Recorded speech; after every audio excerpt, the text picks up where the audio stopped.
C'était probablement une des choses que j'attendais le plus. J'étais content de visiter les camps, mais j'avais peur de ce que j'allais y découvrir, y voir. Mes craintes se sont bel et bien justifiées durant les jours de visite. Je savais que l'homme était un diable, mais je n'imaginais pas l'étendue de sa folie. C'est de là qu'elles proviennent ces cendres.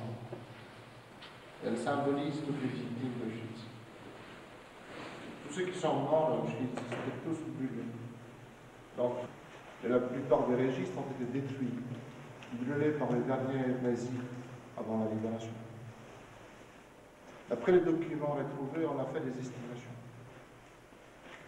Les estimations les plus documentées disent qu'à Auschwitz sont morts au minimum 1,1 million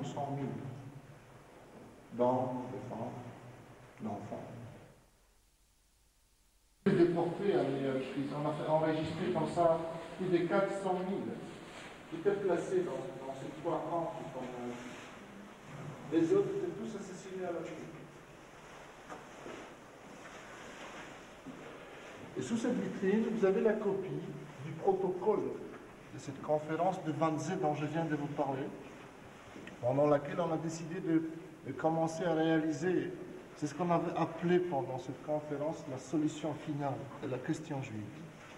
Et dans ce protocole, vous pouvez voir une liste, c'est la liste de tous les pays d'Europe. Et dans chacun des pays, les estimations des juifs faites avant, en 40 et 41.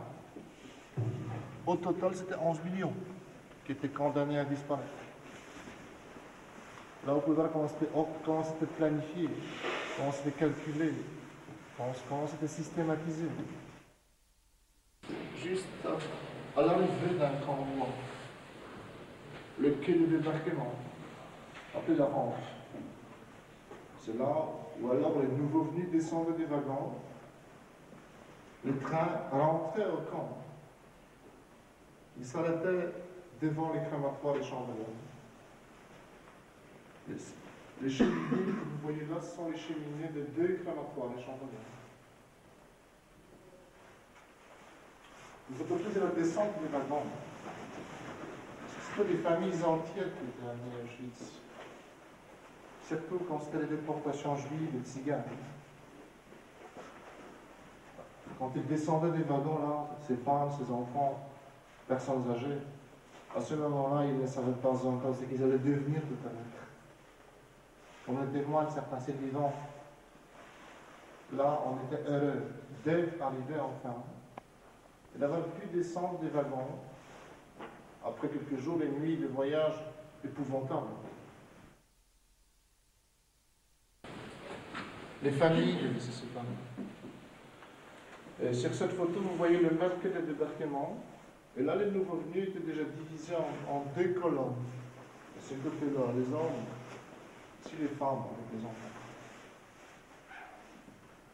Pour éviter la panique, pour que tout se passe vite, là, les soldats SS disaient aux nouveaux venus que tout d'abord, ils allaient aux douches et à la désinfection.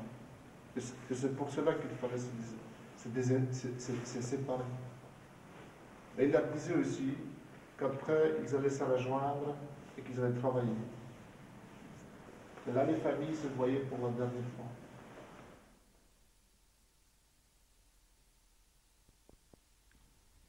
Ce qui m'a le plus interpellé, c'est le silence, notre silence.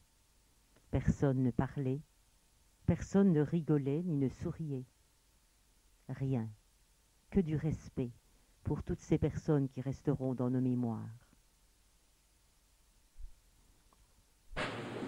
Un médecin nazi, un médecin SS, qui le désignait d'un mouvement du doigt, à gauche ou à droite. Ce qui, d'après lui, était inapte au travail.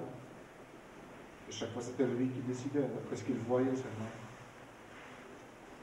Et principalement, inapte au travail, étaient tous les enfants, les femmes enceintes, les femmes avec un bébé, les personnes âgées, les handicapés.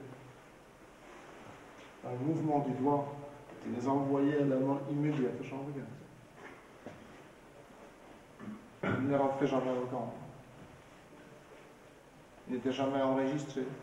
Et immédiatement après la sélection, par la route principale du camp, ils étaient dirigés au champ Bagan. De même, vous allez voir par quelle distance devait-il passer. La route de la mort, probablement c'était une mère avec ses enfants.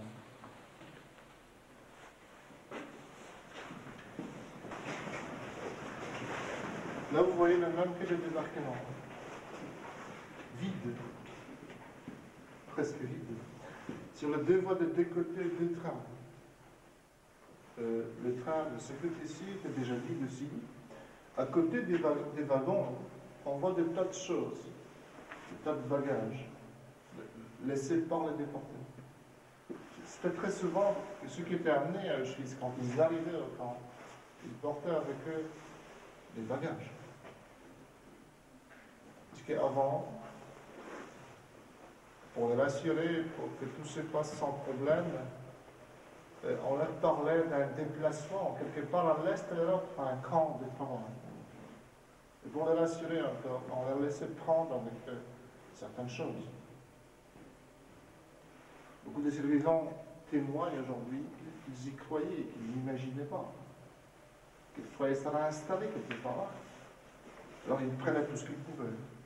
Aussi des choses, des objets de valeur, de l'argent. Mais là, à l'arrivée au camp, ils devaient tout laisser. Et sur l'autre voie, le train qui vient d'arriver. Devant chaque porte, on voit un soldat SS qui était déjà prêt pour les ouvrir et pour que ça recommence. À cette époque-là, en été 44, les convois arrivaient à ce qu'est le débarquement jour et nuit. Pendant 3 mois, ont été amenés à ce qu'est le débarquement plus de 400 000 Juifs de Hongrie. Absorbés sur des granulés.